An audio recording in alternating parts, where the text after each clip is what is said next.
What's up guys? So gumawa ako ng vlog na to kasi gusto ko kayong i-update dun sa laser eye surgery ko. Marami-raming nagtatanong nito, yung iba nag-PPM, yung iba rin nagko-comment dun sa dati kong video.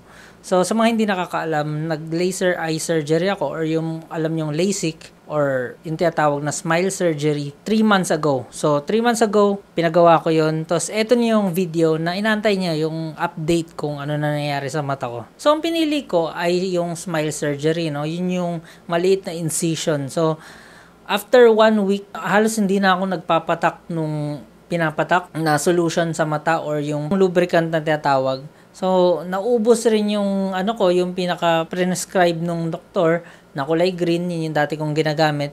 Tapos hindi ko na pinapatak yun. So, after 1 month, chinek ako ng doktor, bumalik ako sa kanya.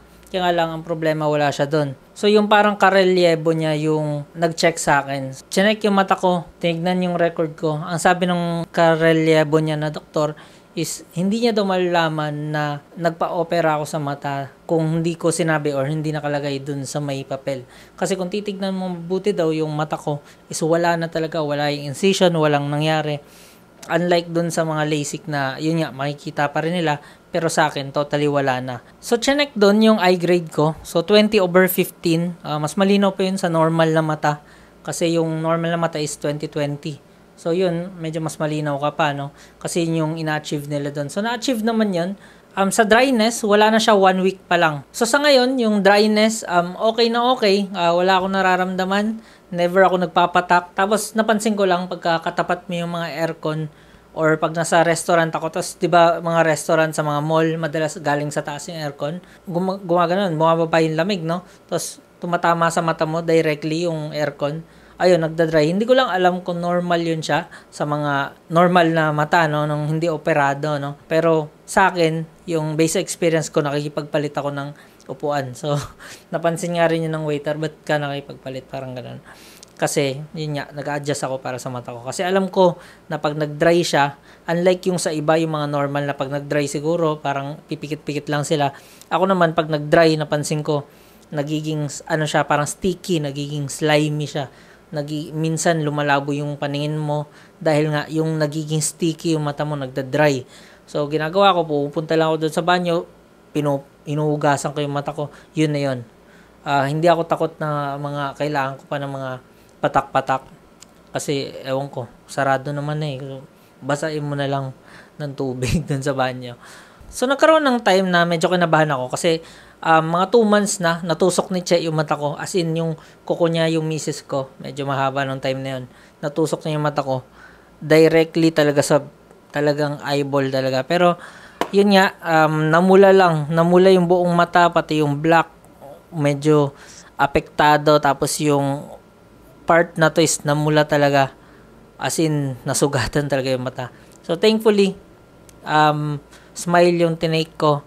At wala nangyari, wala akong flap, wala kahit ano. So, after ilang araw, pinatakan or hinugasan ko, okay na uli. So, isang beses pala, nagkaroon ng issue dun sa dryness. Napansin ko, lagi namumula. Ngayon pala, yung pampatak ko sa mata, na-contaminate pala kasi dati, nalaglag siya nang nakabaliktad na ganito. As in, ito yung, papakita ko sa inyo, ito yung, hindi mo pala dapat to hinahawakan.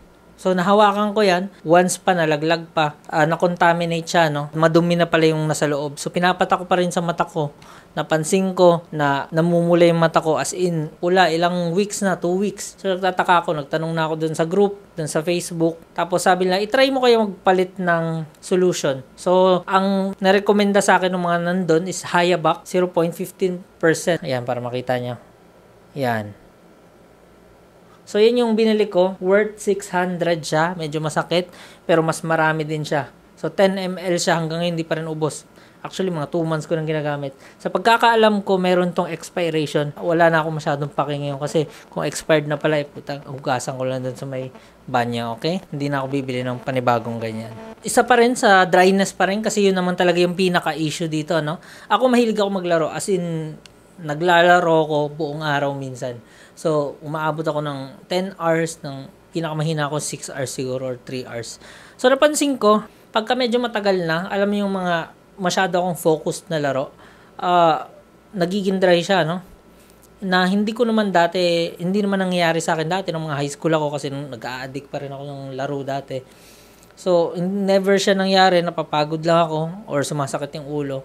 Pero ngayong nagkaedad ako, 30 na ako ngayon, 33 na ako ngayon. So, napansin ko, ayun, napapagod yung mata ko.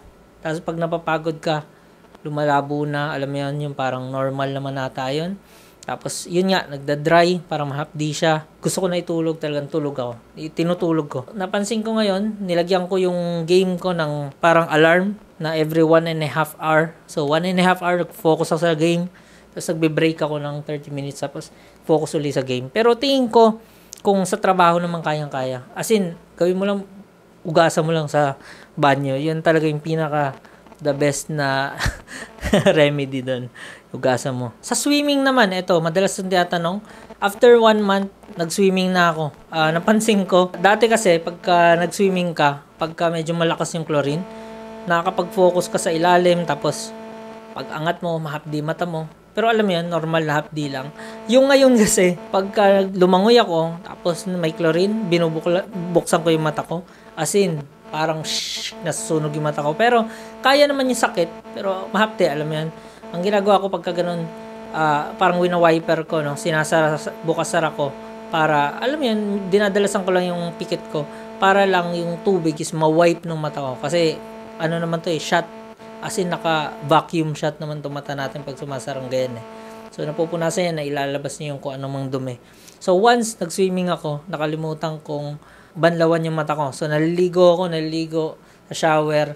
Pero alam mo naman, di ba, pag nasa shower ka, medyo nakaganong ka, hindi na papasukan yung mata mo. Pero ang ginagawa ko ngayon, pag nag-shower talaga, is babanlawan mo yung mata. So, hindi ko nabanlawan yung mata ko after ng swimming. So, nandun yung chlorine sa mata ko, no?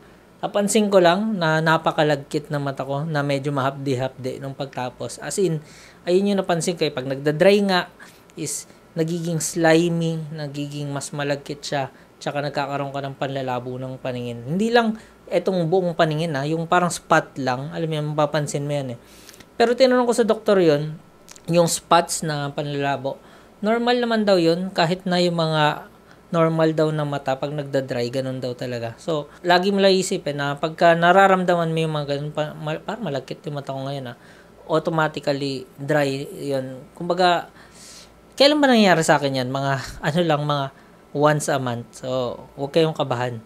Siguro sa LASIK, marami kasing reklamo sa LASIK. So, try nyo talaga smile. Lagi kong inaano yun, kailangan nyo magpa-smile. As in, kung malabo ng mata mo, 200 plus, sulitin mo yung buhay mo, no? Habang bata ka pa, pagawa ka na ng mata. Sa sports, so ginagamit ko yung mata ko. Nag-jiu-jitsu ako, nagre-wrestling kami ng mga kaibigan ko. Nagma-muay thai ako, so minsan nasusuntok yung mata ko. Wala nang problema. As in, normal eyes siya. Tapos napakasarap exercise ng walang salamin. Kasi dati na-stuck dito yung mga pawis, yan. Ngayon wala na, totally. Diretso na sa baba. Tapos yung kahit na pumatak sa mata mo yung sweat mo, normal na. Alam mo yan, may burn kasi sweat yan pero as in normal na. Masasabi ko is sobrang sulit ng smile surgery. Ako sa inyo, magpagawa na rin kayo. Pagsisisihan nyo pagka hindi nyo na-experience. As in, kung habang buhay kayo nakasalamin, imagine nyo matanda na kayo, nakasalamin pa rin kayo. Kung nag-start kayo magpa-smile surgery nung bata pa lang kayo, ilang years mo siyang papakinabangan. So, para sa akin, sobrang sulit. I can't convince you enough, no, na magpagawa nun. So, ulitin natin sa mga learning, ano bang mga natutunan ko talaga, no, na parang inaano ko talaga siya. Iniisip ko talaga or isinasa puso, no. So, unang-una, umiiwas ako sa direct fan, diretso sa mata ko. So, pag meron akong fan, madalas nakatalikod ako, dito sa computer ko, yung fan nandun sa likod ko madalas. So, dati mas sensitive siya, ngayon hindi na ganun ka sensitive. Actually, minsan nakatutok na sa mukha ko habang naglalaro ako ng Xbox. Nakatutok sa mukha ko yung fan. Tapos, mararamdaman ko siya after 1 hour. Yung mga ganun. Tapos yun nga, may remedies. Hilamusan mo. Yun lang talaga. Then gaming, yun nga, yung gaming kasi madalas sa gaming, pag focused ka, hindi ka masyadong nagbi-blink, no? Doon nagkakaroon ng dryness. Kailangan iwasan nyo yung ganun. So, sa work, walang problema kasi gala naman sa work normal lang yung movement na mata mo. Unlike sa gaming. Tapos, water is enough. Yun yung isa sa learning ko talaga. Mas maganda pa siguro yung water kaysa dun sa mga patak-patak. Kasi yung mga pinapatak tulad yung hayabak, may something meron siyang parang lagkit na hindi siya normal, no? Mas normal pa rin yung feeling yung water tapos diretso sa mata. And then, after ng swimming pool nga, yun, kailangan mong i-wash talaga totally. Siguro lalo na siguro pag dagat kasi alam mo na may sun, 'di ba? Ang maganda ngayon nakakapag shades na ako, no. Kung anong trip ko sa mata, nagagawa ko na kung ano yung gusto kong sport. So maraming salamat sa panonood at sa uulitin. Bye-bye.